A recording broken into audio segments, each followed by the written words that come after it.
Hey guys, it's the X-Unit here with another LEGO gun. Today I present to you the M45 Tactical Shotgun.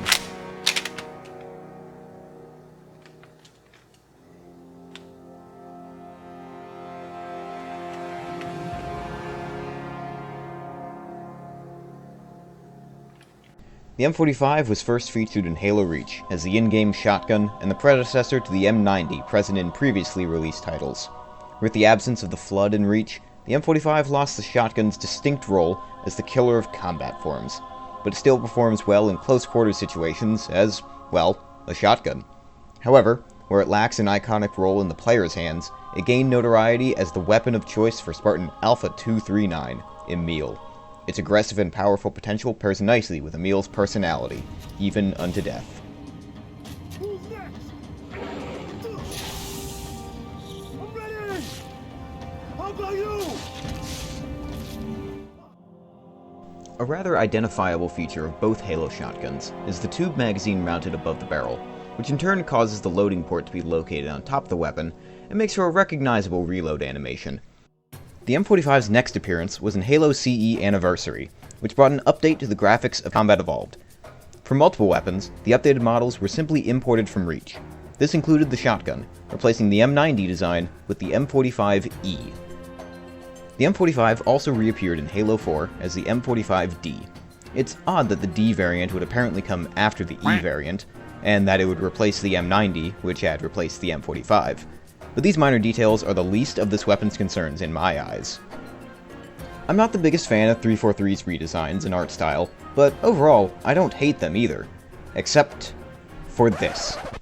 In my humble opinion, 343 took the beautiful M45, blocky but sleek, and blending a balance of detail and simplicity, and massacred it, creating this bulbous monstrosity that looks like it's growing tumors. It may share the name of M45, but I will never accept it as such. I hate it. I hate it so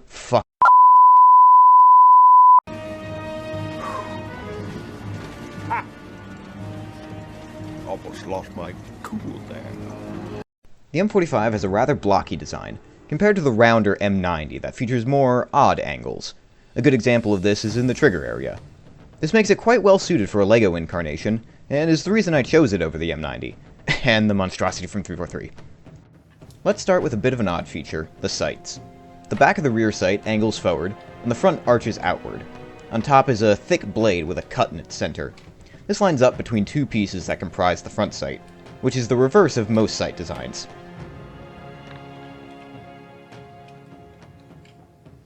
The tube magazine is inside here, and covered by the rounded frame and rail system. The top cover features 5 stud-long openings between these 4 stud-long rounded arch pieces. Below, of course, is the pump, with a grooved grip around it.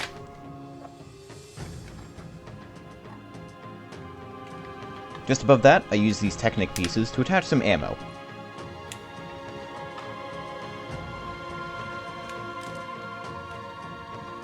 At the very front, we have a lot of angles. This blocky shape angles inwards towards the top, and the middle area is mostly open and shows the barrel behind it. I took the opportunity to use this area for some structural support. It not only angles inwards at the bottom too, but the front also slants backwards.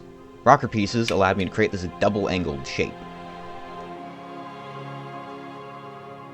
Protruding out at the top is a portion of the tube magazine, which I made with these Technic disc pieces.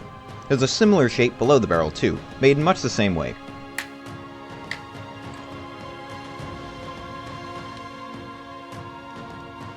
It seems to offer some sort of structural support on the underside of the weapon, but otherwise I'm unsure what it's actually for. It extends under the pump, where it transitions from a circular beam to a rectangular portion. It's a separate piece here in LEGOs, but it's normally just part of the body of the shotgun. The pistol grip is a fairly comfortable design, as well as stable, being able to decently handle the full weight of the weapon. Here we can see the beefy stock, with a 6-stud width at the top. It slims down to 4 studs at the bottom, and Technic pieces on the inside secure it to the 5-stud wide frame. Removing the pins, I can pull the whole thing right off.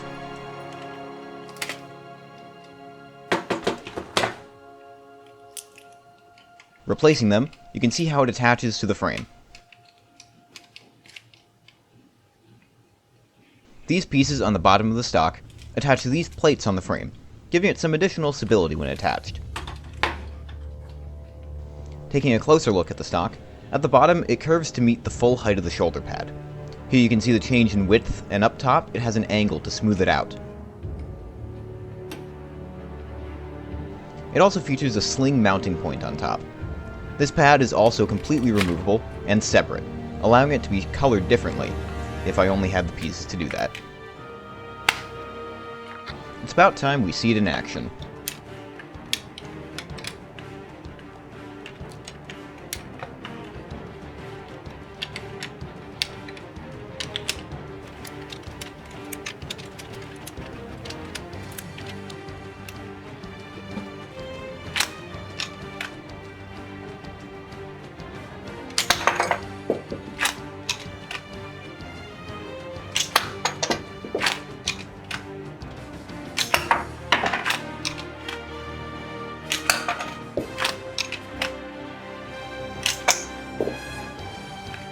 At its heart, this weapon uses a typical LEGO shotgun mechanism, just flipped upside down. Let's take a look and break down exactly what that means. Rather than using a detachable box magazine, the rounds are held in a fixed tube magazine. That red piece inside is the follower that pushes the rounds out. Right there, you can see the rubber band wrapped around a pin, and that's what gives the follower tension. This gate keeps the rounds in the magazine. It needs to rotate both ways in order to allow rounds in for loading and out for feeding. This piece has two moving parts held together by a rubber band. Moving the gate either direction stretches this rubber band, which returns the gate to its original position.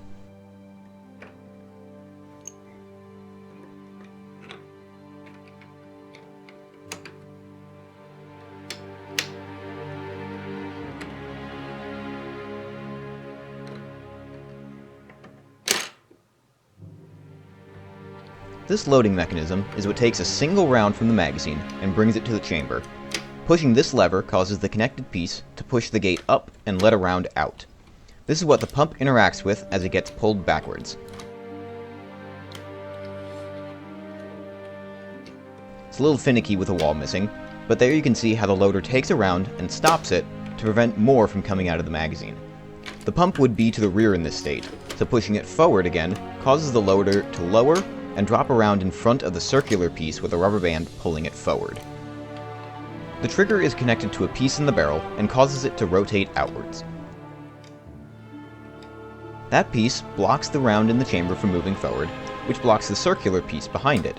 Releasing the trigger allows the circular piece to shoot forward from the rubber band. Putting it all together, we get this.